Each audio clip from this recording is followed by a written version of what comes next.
Absolutely. Good evening.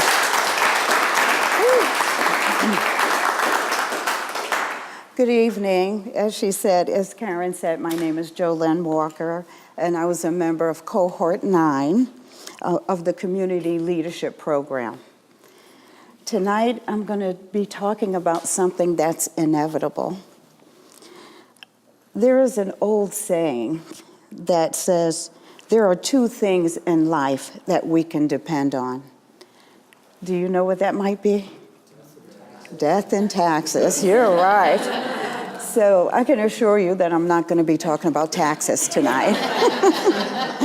But I'm going to share with you one of the most beautiful experiences I've had with death recently. The goal tonight, as far as I'm concerned, is to inspire anyone and to encourage anyone, if we are ever gifted with time, and we know that the time is really close for someone to make their transition, but we have that gift of time to think about how do we spend it, how do we treat each other during that time. So I'm hoping my experience might give you a few ideas and spark something, or you may have already experienced this.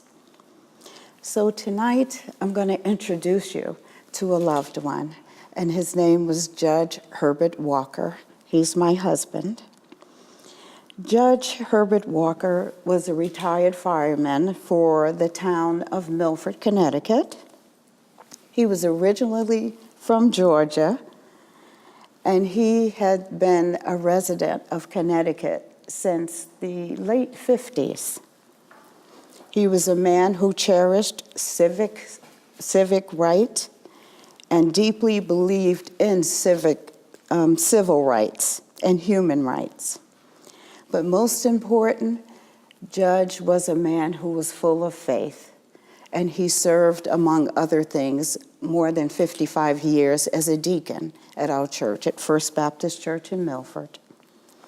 We were married for 22 years, but we dated for about 3 years before that, so I counted as 25 years. And I remember the evening he proposed to me. It was a beautiful October evening. The trees had turned, and it was dusk. And he had already called and said he wanted to come and speak to me. And we sat on our porch, well, actually standing on a porch. So along with the dusk outside, the light on the porch was on. And I remember distinctly 3 things he said to me. 3 of the things he said to me. One was, I've been watching you. The second one is, I don't think I can live without you. And the third one was, will you marry me? And at that moment, I know in my head, if you could read, like it exploded, like all the streamers and everything went off. But on the outside, I'm like, oh, that's so nice. And I will say that he did not get on his knees, nor did he have a ring. So we hugged, and I said, if you're really serious, then we need to go shopping for a ring. And we did. Some people may characterize our marriage as a May, December, June, November, but let's suffice it to say that there was an age difference between us, but that was only numbers on a page. As far as Judge and I was concerned, there was no age difference. Our wedding was beautiful, but it was filled with the scent of gardenia. That was our favorite flower. And even though it was at our wedding, at every anniversary, either I found sachets of gardenia, or if I could really afford it, I would get a plant, a real plant of gardenia. So that was one of our favorite flowers. So now I'm going to fast forward to October 2017. I just wanted to introduce you to him and our relationship. In late October 2017, Judge was really very weak.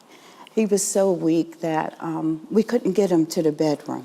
So we had to go up like about 6 stairs, and he just was stuck, you know. And I said, well, I'm going to have to call the fire department. And the fire department was one that he served at. And he's like, no, girl, don't call them. I said, well, I am going to have to. But I did call, and I said, no sirens. I just need an assist to get him to bed. So they came, and he joked with them, and they were able to help me get him into bed. And as I walked one of the older firemen to the door, he turned to me and says, I think you need to get him to the hospital. So we made it through the night, and I saw him the next morning, and I said, Judge, I think I'm going to call 911. And he said, girl, just get me a cup of coffee, and I'll be okay.